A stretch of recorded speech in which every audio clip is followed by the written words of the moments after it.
Hello, hello, hello, hello. Let's read Law 34. Law 34. Uh, Law 34. Be royal in your own fashion. Act like a king to be treated like a one. Treated like one. Judgment. The way you carry yourself will often determine how you are treated. In the long run, appearing vulgar or common will make people disrespect you. For a king respects himself and inspires the same sentiment in others. By acting regally and confident of your powers, you make yourself seem destined to wear a crown. Transgression of the law.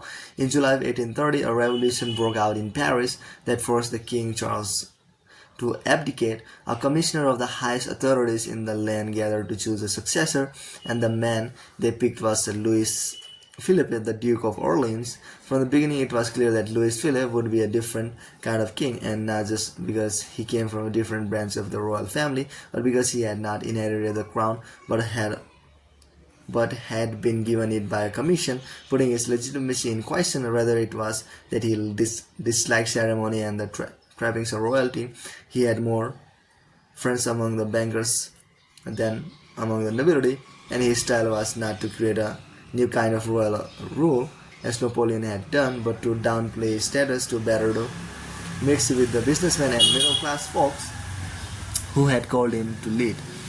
Thus the symbols that came to be associated with Louis Philippe were neither the scepter nor the crown, but the grey hat and umbrella with which he would proudly walk the streets of Paris as if he were a bourgeois out for a stroll.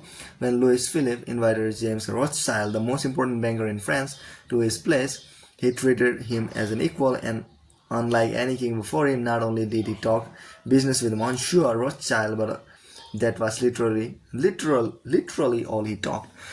For he loved money and had amassed a huge fortune. As the reign of the bourgeois king plodded on, people came to despise him. The aristocracy could not endure the sight of an unkingly king, and within a few years they turned on him. Meanwhile, the growing class of the poor, including the radicals who had chased out Charles, found no satisfaction in a ruler who neither acted as a king nor governed as a man of the people.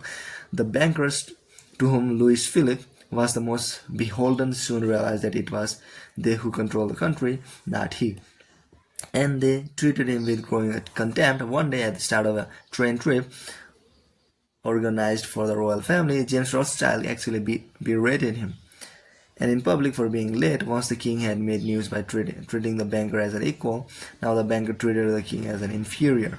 Eventually, the workers' insurrections that had brought down Louis Philippe's predecessors began to re-emerge, and the king put them down with force. But what was he defending so brutally? Not the institution of the monarchy, which he disdained, nor a democratic republic, which is a rule prevented. What he was really defending, it seems, was his own fortune, and the fortunes of the bankers, not a way to inspire royalty among the citizenry. In early 1848, Frenchmen of all classes began to demonstrate for electoral reforms that would make the country truly democratic.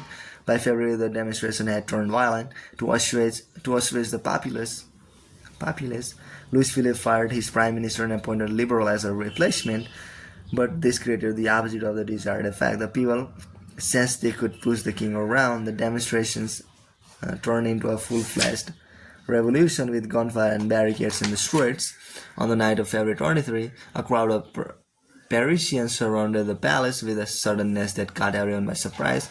Louis Philippe abdicated that very evening and fled to England. He left no successor, nor even the suggestion of one. His whole government folded up and dissolved like a traveling circus leaving town. Interpretation. Louis Philippe consciously dissolved the aura that naturally pertains to kings and leaders, scoffing at the symbolism of grandeur.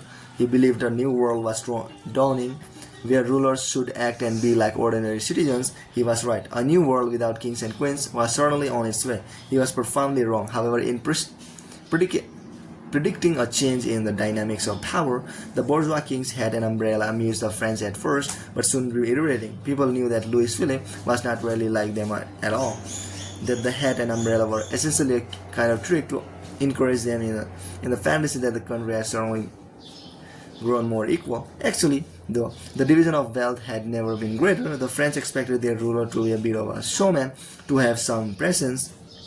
Even a radical like Robespierre, who had briefly come to power during the French Revolution 50 years earlier, had understood this, and Colonel Napoleon, who had turned the revolutionary republic into an imperial regime, had known it in his bones. Indeed, as soon as Louis Philippe fled the stage, the French revealed their true desire. They elected Napoleon's grandnephew president. He was a visual unknown, but they hoped he would recreate the great general's power aura, erasing the awkward memory of the bourgeois king. Powerful people may be tempted to affect a common man aura, trying to create the illusion they are, and their subjects and underlings are basically the same. But the people whom the false gestures is intended to impress will quickly see through it. They understand that they are not being given more power, that it only appears as if they shared in the powerful person's fate. The only kind of common touch that works in the kind affected by Franklin Roosevelt, a style that said the president shared values and goals with the common people even while he remained a patrician at heart. He never pretended to erase his distance from the crowd.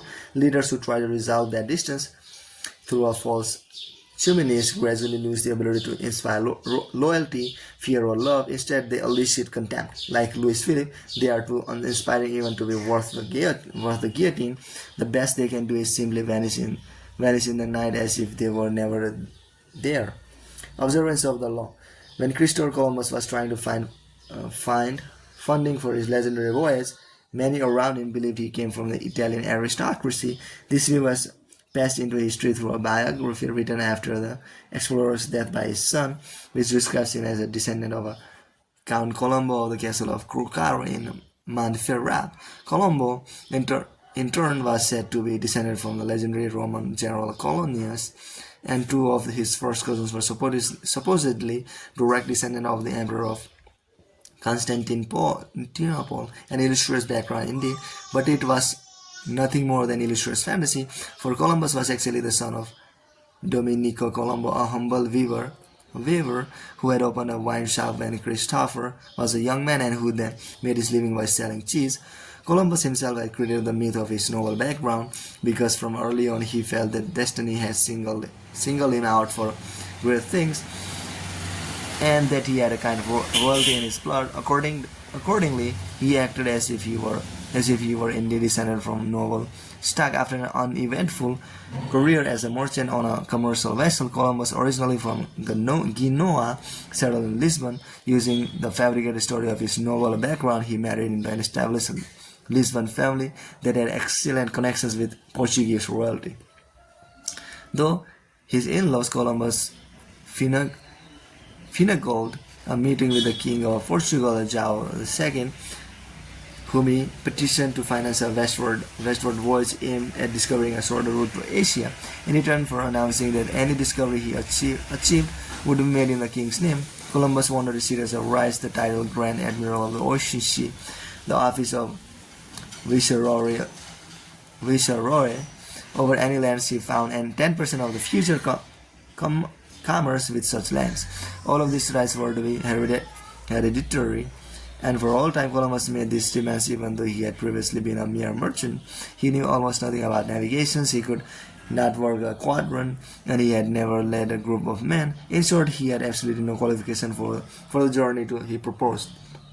Furthermore, his petition included no details as to how he would accomplish his plans, just vague promises.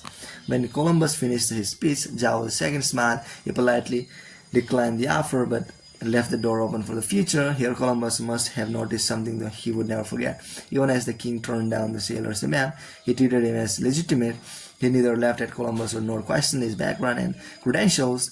In fact, the king was impressed by the boldness of Columbus' request and clearly felt comfortable in the company of a man who acted so confidently. The meeting must have convinced Columbus that his instincts were correct. By asking for the moon, he had instantly raised his own status, for the king assumed that unless a man who set such a high price on himself were mad, which Columbus did not appear to be, he must somehow be worth it.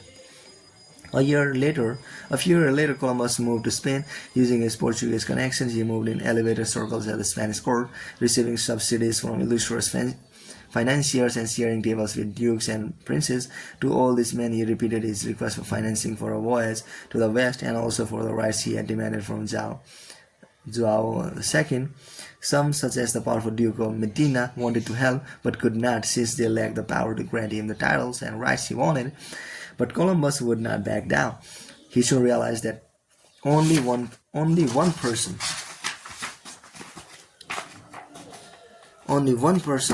could meet his demands, Queen Isabella. In 1487, he finally managed a meeting with the Queen, and although he could not convince her to finance the voyage, he completely charmed her and became a frequent guest in the palace. In 1492, the Spanish finally accepted the Moorish invaders who, centuries earlier, had seized parts of the country. With the wartime burden on her treasure lifted, Isabella felt she could finally respond to the demands of her explorer friends, and she decided to pay for 3 ships, equipment, the salaries of the crews, and a modest trip for Columbus. More important, she had a contract drawn up that granted Columbus the titles and rights on which he had insisted. The only one she denied, and only in the contract's fine print, was the 10% of all revenues from any lands discovered, an absurd demand since he wanted no time limit on it. Had the clause been left in, it would eventually have made Columbus and his heirs the wealthiest family on the planet. Columbus never read the fine print. Satisfied that his demands had been met, Columbus set sail that same year in search of the passage to Asia. Before he left, he was careful to hire the best navigators he could find to help him get there. The mission failed to find such a passage, yet when Columbus petitioned for Queen to finance an even more ambitious voyage the following year, she agreed. By then, she had come to see Columbus as destined for great things. Interpretation. As an explorer, Columbus was mediocre at best. He knew less about the sea than did the average sailor on his ships, could never determine the latitude and longitude of his discoveries, mistook islands for vast continents, and treated his crew badly. But in one area he was genius. He knew how to sell himself. How else to explain how the son of cheese vendor, a low-level sea merchant, managed to ingratiate himself with the highest royal and aristocratic families? Columbus had an amazing power to charm nobility, and it all came from the way he carried himself. He projected a sense of confidence that was completely out of proportion to his means.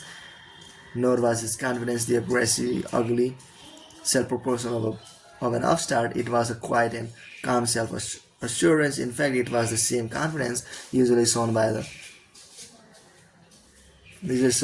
nobility themselves. The powerful in the old-style aristocracies felt no need to prove or assert themselves. Being noble, they knew they always deserved more and asked for it. With Columbus, then, they felt an instant affinity, for he carried himself just the way they did, elevated above the crowd, destined for greatness. Understand, it's within your power to set your own price. How you carry yourself reflects what you think of yourself. If you ask for little, shuffle your feet and lower your head, people will assume this reflects your character, but this behavior is not you. It's only how you have chosen to present yourself to other people. You can just as easily present the Columbus front, buoyancy, confidence, and the feeling that you were born to wear a crown.